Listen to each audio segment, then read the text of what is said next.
This is Democracy Now!, democracynow.org, the War and Peace Report. As we turn right now to our final segment. On Monday, the UN marked its 6th annual International Day of Remembrance of the victims of slavery in the transatlantic slave trade. The almost 400-year period saw the largest forced migration in history.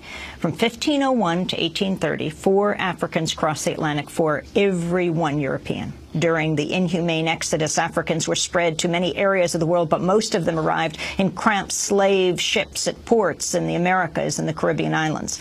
The UN's week-long series of events to mark this dark chapter of human history comes during March, which is internationally recognized as Women's History Month. During one of the UN's panels, Sasha Turner, assistant professor of history at Quinnipiac University, drew connections to women's rights and slavery. Slavery in the British territories, specifically Jamaica, which is the focus of my address, ended through a series of legislations, beginning with the 1807 Act to abolish the slave trade and the 1833 Emancipation Act that would end slavery after a 4 to 6 year period of apprenticeship. With the passing of the 1807 Act to end the slave trade, slaveholders revisited their labor management strategies from one that simply emphasized the production of tropical commodities, sugar, molasses, and rum, for the export market, towards new tactics that placed emphasis on obtaining replacement laborers by biological reproduction. In reality, this meant that British Caribbean slaveholders monitored and interfered with enslaved women's sexual habits and childbearing practices in hopes of securing greater conception rates and increases in the number of babies born and raised into slavery. Slaveholders arbitrarily paired enslaved women with men, built hospitals and delivery rooms. They also increased pregnant women's food allowances, mitigated punishment, and altered women's working responsibilities into, quote, protecting unborn children. That was Quinnipiac University history professor Sasha Turner speaking during an event that marked the UN's Monday's International Day of Remembrance of the Victims of Slavery in the Transatlantic Slave Trade. This year's theme, Forever Free, celebrating emancipation. A reference to the 150th anniversary of President Abraham Lincoln's announcement in the middle of the U.S. Civil War that declared free all persons held as slaves. Well, it was 2 years ago this week that our next guest spoke before the United Nations, becoming the first journalist invited to speak inside the United Nations General Assembly Hall for the International Remembrance of Victims of Slavery in the Transatlantic Slave Trade.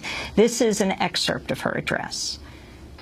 Tonight, I stand before you as the proud great-great-great-granddaughter of an African who was enslaved in the United States of America until he summoned the courage to fight for his freedom. My grandpa, Sandy Wills, his story was lost from our family for 150 years until I logged on to the family research site Ancestry.com and uncovered records which revealed a story of bravery and dignity.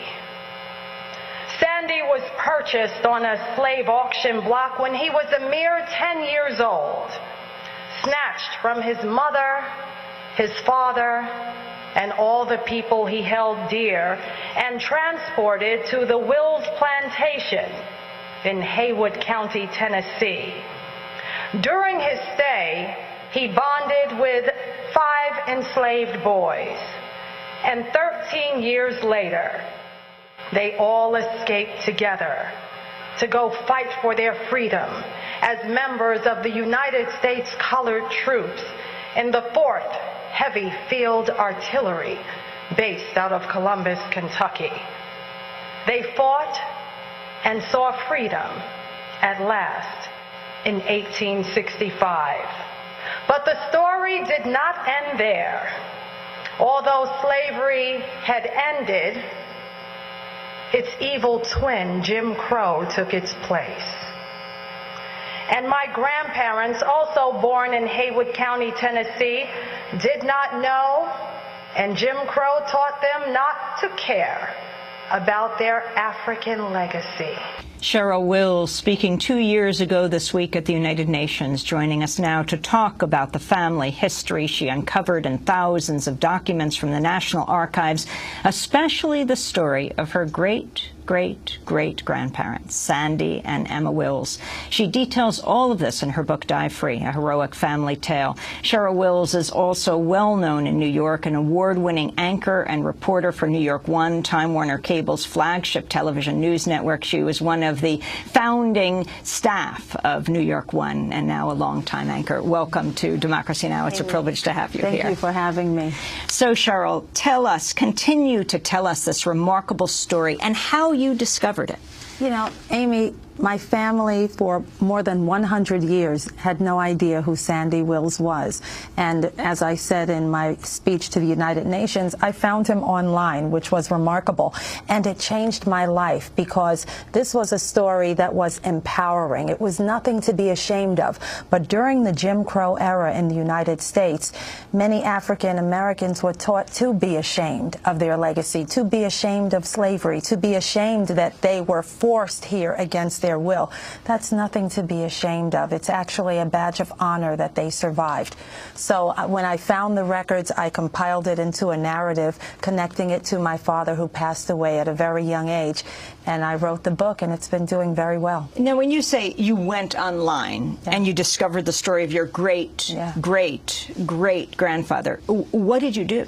I put in my father's last name. My father was a fireman who died in a horrific motorcycle accident. He was a fireman right here in New York City and a Vietnam-era paratrooper, and he died at 38. And when I was 13, I was like, who is this guy? So all I knew was that he was born in Haywood County, Tennessee. I put in his last name, Wills, and mine. And you did this where online? On Ancestry.com, can you believe? And I didn't even know what I was looking for. I just wanted some connection. You know, I'm still, no matter how old I get, I'm 46 years old, I'm still that little 13-year-old girl sitting at my father's funeral, no matter what I do in life. And I wanted to know more. Who was he? Who were his grandparents? Why your last name was Wills? Why was my last name Wills was the biggest question. And no one could ever answer that for me. And when I went online, I found out, when I got records from the National Archives, that Edmund Wills purchased little Sandy when he was 10 years old. Little Sandy was my great-great-great-grandfather. And then how did you trace it from there? Well, Sandy, it turns out, with 5 boys, bonded with them on the Wills plantation. He was purchased about 1850, and as they all grew up, those 5 boys, they realized they were in an oppressive situation. See, slavery was very demonic in all of its ways. It tried to make the slaves think they were in a special place. We're taking care of you, and you should be so happy that you don't have to worry about the troubles of the world. So he's given the name of his slave master. As was customary. And what I found very remarkable was that all of these boys knew that they were being hoodwinked. They knew that there was something terribly wrong with the way they were living. And when they grew up and heard about the Emancipation Proclamation being signed by Abraham Lincoln in 1863, and that proclamation also authorized the enlistment of black soldiers and the formation of the United States Colored Troops, they knew it was their chance to escape. USCT. USCT. And when I saw that acronym next to Sandy's name, that's when I hired a professional genealogist. I said, I got to make sure this is right. I'm a journalist after all. I have to double and triple confirm this. And we did.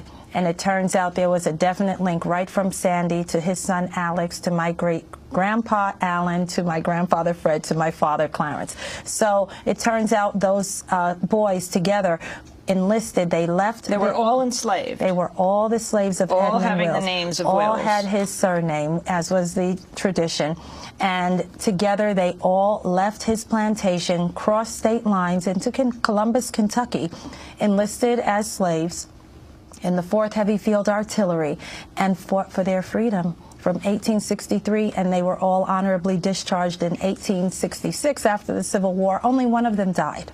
And what happened to Sandy then? Sandy was honorably discharged, and like many slaves, he returned to the place that he knew, Haywood County, Tennessee. My father was born there, and he married a remarkable woman named Emma. They had 9 children, and they lived out the rest of their lives there. This is Women's History Month, Cheryl, and your great-great-great-grandmother, Emma, certainly made history. Talk about what she did. You know, Amy, thank you for saying that. And she was a soldier in her own right. Born a slave, sold twice in her life, first to the West family, then to the Moore family, and then the Civil War happened, and she found herself a free woman in 1865, and she was in her late teens. She marries this dashing Civil War veteran now named Sandy, my grandfather, 3 generations removed.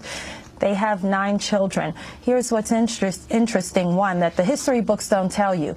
She married in the home of the people who once owned her. I found that absolutely fascinating. I learned all of this from the pension records. She had a fancy wedding, and they paid for it, apparently. And someone gave... Well, she really paid for it, right, with all those years of labor. Thank you. Thank you for saying that. But here's what's most interesting. Someone gave her a Bible. She was illiterate, as were most slaves. They were not allowed to read or write. In fact, they would cut off their hands or really whip them severely if they caught them even attempting to read a book. So she was illiterate. Someone gave her a Bible, presumably as a wedding gift. Every time she had a child, Amy, she had the people who once owned her write the name of her child in the Bible. Now, one might say, what a sophisticated thing for a 19-year-old former slave girl, now wife and mother, to do. She didn't do it once. She did it with all 9 of her children. Because she wanted the date of their birth? Absolutely. She didn't know her own? She didn't know her own. Isn't that something? She did not know when she came into the world. Neither did Sandy. Neither did any former slave know. But she demanded that now that she is historic, as you said, in that she is the first in hundreds of years of enslaved African women to be able to have a child and keep it. She knew, my children will not be sold. These children are special. These are the first children in our area that we can keep who will not be sold on an auction block. So she had someone record their names and their birth dates, and it was a first, as you said. Here's what's interesting.